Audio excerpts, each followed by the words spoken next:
You know, every day when we pick our lead story for this show, we look for what we, as the Rachel Maddow Show, believe is the most important news in the country. And for the second day in a row, I think I speak for the staff of the show and myself in saying that we can't believe that this has to be the lead story. Today we learned that the FBI and local authorities are now investigating threats made against a Democratic congressman named Tom Perriello of Virginia, who has been a guest on this show before. Mr. Perriello was a last-minute vote for health reform when it came before the House on Sunday night. As a result of that vote, a pair of health reform opponents posted what they thought was Tom Perriello's home address online. They sarcastically encouraged people to, quote, drop by and express your thanks for Congressman Perriello's vote. But the address that they posted online was actually that of Congressman Perriello's brother, who then discovered that a propane gas line leading into his home had been cut.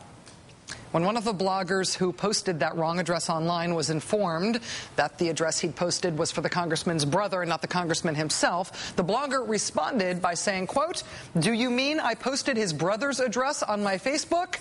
Oh, well, collateral damage. That gentleman is now professing to be shocked about the severed propane line, saying he just wanted people to, and I quote, get close to the congressman. Authorities are now investigating that incident, the cut line, as an attempted threat to a member of Congress. Then there's Democratic Congressman Bart Stupak of Michigan, who went from being opposed to health reform on the grounds of abortion to supporting health reform after the president agreed to sign an executive order concerning abortion rights. Well, today, Mr. Stupak released threatening phone calls that he says he received once it became known that he was going to vote for health reform. A little bit of a warning here. We have bleeped the worst parts of it, but the language used in these phone calls we are about to play for you is explicit. Congressman Stupak, you baby killing you turncoat son of a I hope you bleed out your got cancer and die, you do not say that you're pro-life and then for a few bucks do turncoat and hurt the country, you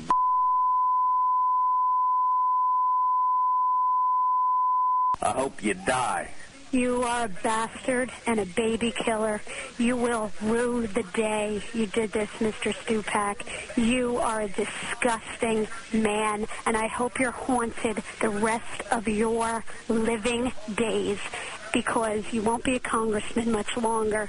So you are a dirtbag, and the country loathes you. And God, bastard that you are, we think you're a devil, and you will go to your grave with this on your conscience. Was it worth it selling your soul? Stupak, you're a low-life, baby-murdering, scumbag pile of steaming crap. You and your family are scum. You ought to fill your pockets with lead and jump into Potomac, punk. That's what you are, Stupak. You're a piece of crap. We despise you and every punk like you, Stupak. Congressman Stupak says he referred about 50 threats like those to the Capitol Hill police. Among the first to be physically threatened in conjunction with the health care vote was Democratic Congresswoman Louise Slaughter of New York. Sometime last Friday, a brick was thrown through the window of her district office in Niagara Falls, New York. Today, Congresswoman Slaughter spoke publicly about that incident. I have 3 offices. Niagara was the only one we're really concerned about. One is in a federal building, which has guards. The other is in a building in downtown Buffalo, which has guards. Are members concerned about the multiple incidents? No, of course they are. I think it's a dreadful thing that we're going through. Members of Congress, in fact, are so concerned that the number 2 and number 3 Democrats in the House gave a press conference today, an impromptu press conference, saying that there are more than 10 members of Congress who say they have been threatened in recent days. Do you feel that your members are really at risk in terms of their security? Yes. I think we've had very serious incidences that have occurred over the last 48, 72 hours. So how are you dealing with that? What actions are you taking? Well, we have the Capitol Police just briefed members. If they are in any way suspicious or fearful or see actions occurring, to report those immediately. And the Capitol Police will respond and try to determine whether crimes have been committed. Among the members of Congress who have reported receiving threats because of the health care vote is Democratic Congressman John Boccieri of Ohio. Mr. Boccieri told NBC News today that his district office in Canton, Ohio, has received a number of threatening phone calls in recent days. Yet another Ohio congressman has also received threats about which we now have some new detail. He is Democratic Congressman Steve Drieuhaus. In the lead up to the health reform vote over the weekend, health reform opponents had placed a newspaper ad against Congressman Drieuhaus in the Cincinnati Enquirer. The attack ad was a photo of the congressman with his children. Both the Cincinnati Enquirer and the group that ran the ad ultimately apologized for having done that. After that, other anti-health reform bloggers posted not only Congressman Drieuhaus's home address online, but also directions to his house. Mr. Drieuhaus reports that he and other members of Congress have been receiving death threats in recent days. And now, anti-health reform protesters say they are planning to protest at Congressman Drieuhaus's home on Sunday, at his home. Not at his office, not out in public somewhere where they can be seen in order to make their case, but at his house, where they can try to personally intimidate him and his family. Congressman Drieuhaus lives in the Cincinnati area, not far from one of the offices where a rock was thrown this weekend through the window of a Democratic Party office. John Boehner, the top Republican in the House, represents a nearby district, also in Ohio. In an interview with the National Review before the health reform vote, Mr. Boehner warned Congressman Drieuhaus directly not to vote for health reform. Mr. Boehner told the National Review, and I quote directly, "Take Congressman Steve Drieuhaus, for example. He may be a dead man. He can't go home to the west side of Cincinnati."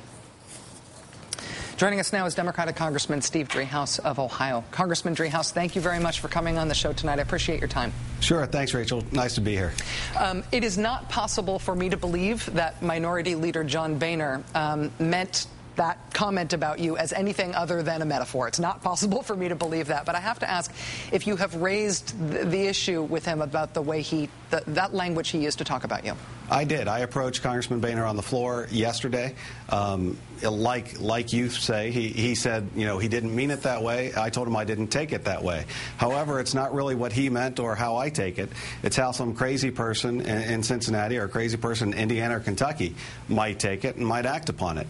And I think Congressman Boehner, as a leader in the House, should step up and take responsibility. You know, these words matter, and he should take responsibility for those words.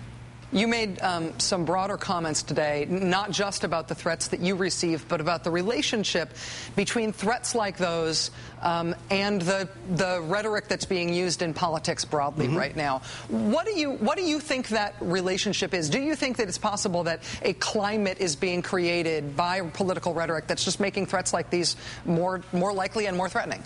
Yeah, I mean, this is very, very inflammatory language, and people look to their political leaders for signals. And when you have people taking to the floor of the House, when you see them, you know, quoted in the paper, using irresponsible language, using threatening language, those are signals. And you only have to look at what was going on Sunday just outside the Capitol, some of the threats being made against members